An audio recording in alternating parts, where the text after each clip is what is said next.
To start off is FIMA is necessary and it's not a surprise thing.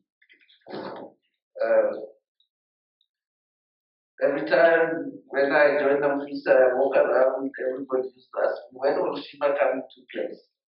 And now when FIMA is about to come into place, people say they were not consulted. However, what I want to agree with my colleague closer to my left is there's certain aspects that could affect the workers to which union directly with NAMFISA never happened. That I can agree with that. However, there was a process of consultation for FIMA that was followed.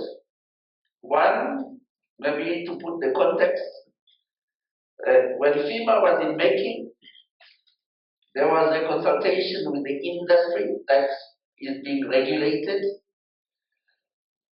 and redrafting happened. Then it was given to the minister.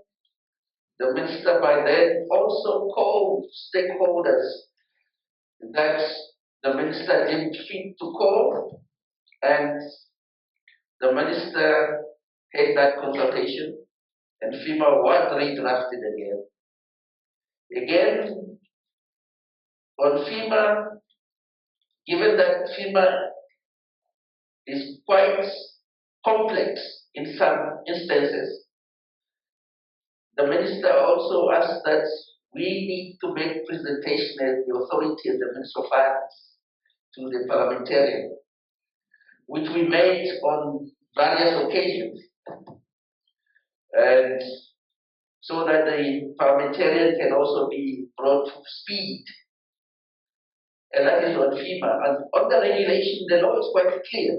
It says that for NAMFISA to issue a standard, it must consult. And therefore, there will be no standard that will be issued without input from the stakeholders. So the law says clearly about it. And also the law says on how the consultation should be made. If I can refer to that, it says NAMFISA must consult the regulated entities, must consult the associations of the regulated entities, and must consult self-regulatory bodies that are recognized in the financial sector.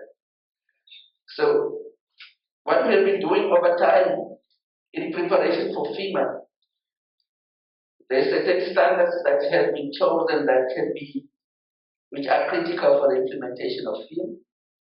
And those were drafted, sent to the industry. We had some face-to-face engagement, some very heated ones.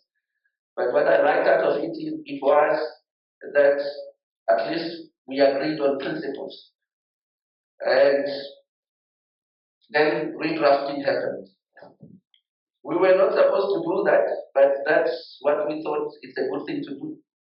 So that when FIMA becomes an act, then it shortens the process of consultation.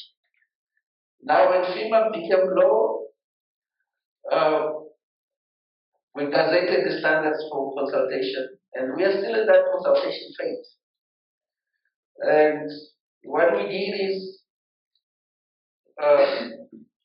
we sent communication to regulated entities and their associations. We put address in the paper so that whosoever wants to comment, they can comment. But unfortunately, it has come to my attention that even newspapers are sometimes not being read. So some people I need to go to them and say, please, I need your comments. That's what I've been told. But be it as it may, the question that I have for this forum is that how can we make this consultation fruitful for everyone? There's what is prescribed in the law.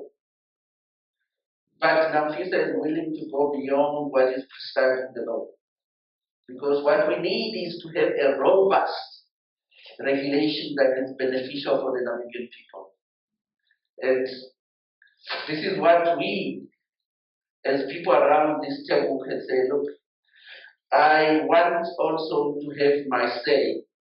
And this is the way how you can reach out to us. We put everything on our website, we put them in the newspapers, but that seems not to be enough. The process of coming up with the reform, we instituted a project to deal with this within the authority, and we dubbed that project called Udon. So I can confirm to you that June is not a rumor, it's part of the plan.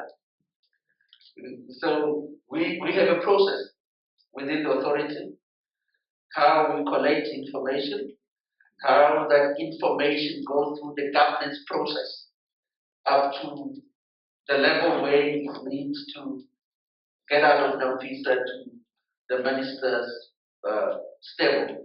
So that plan is in place. So